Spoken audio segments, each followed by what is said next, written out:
प्यारे इस्लामी भाइयों, अस्सलामु अलैकुम रहमतुल्लाहि व बरकातुहू। हज़रात, आज की इस वीडियो में हम आपको बताएंगे हज़रत मोहम्मद सल्लल्लाहु ताला अलैहि वसल्लम और उनकी बीवी आयशा का वाक़या, जिसे सुनकर आपकी आंखों में आंसू आ जाएंगे। आयशा को इस्लाम के इतिहास की पहली महिला का दर्जा प्राप्त हुआ। वह पहले खलीफा अबू बकर सिद्दीकी की बेटी थी। फिर वह इस्लाम पैगंबर की बीवी बनी। आयशा सिद्दीकी कुरान की महान विद्वान थी।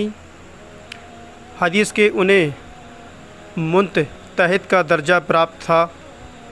आयशा सिद्दीकी के मामले में कहा जाता है कि वह ज्ञान की दृष्टि से उनका प्रमुख स्थान था।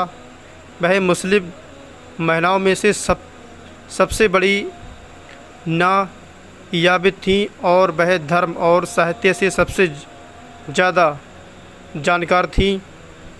आयशा सिद्दीकी को इस्लाम के पैगंबर से ज़्यादा विशेष अवसर मिला। उसका परिणाम था कि वह धर्म की समझ और आदृष्टि में इतनी प्रतिष्ठित हो गई कि पैगंबर की मौत के बाद 50 साल तक वह इस्लाम की शिक्षा का मुख्य केंद्र बिंदु बनी रहीं। उन्होंने 2200 से ज़्यादा हदीस पैगंबर के कथन लोगों को बताया कि वह जब तक कोई समस्या आती तो उसका समाधान निकालने के लिए लोग उन्हीं के पास आते थे।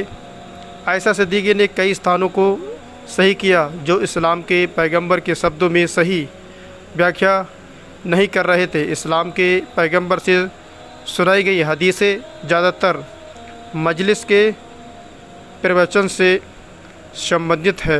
विभिन्न कारणों से कुछ साथियों की परंपराएं अस्पष्ट हो गई थी। वह पैगंबर की जीवन साथी होने के कारण वही चीज़ों से अधिक विस्तार से और वह अधिक गहराई से जानने की स्थिति में थी। इसलिए अपनी विशिष्ट विशेषताएं के कारण उन्होंने इस्लाम के पैगंबर निर्देशों के उनके सही रूप में व्याख्या की। आयशा सिद्दीकी का इस्लाम में इतना बड़ा योगदान है कि इस्लाम की सच्ची भावना को समझने के लिए आयशा की परंपराओं का अध्ययन बहुत महत्वपूर्ण है।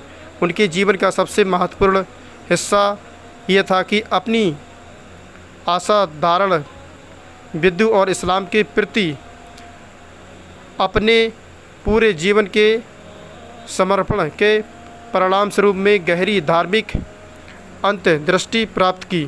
धार्मिक अंतर्दृष्टि में शायद उनके जैसा कोई और नहीं है।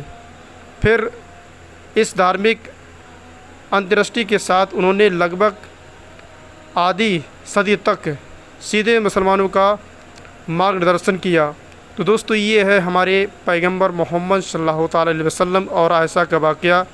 तो कमेंट बॉक्स में लिखकर ज़रूर बताइए हमारा वाक़या कैसा लगा। फिर मिलेंगे किसी ऐसी सच्ची वाक़या के साथ। तब तक के लिए अपना ध्यान रखें। खुदा हाफिज़।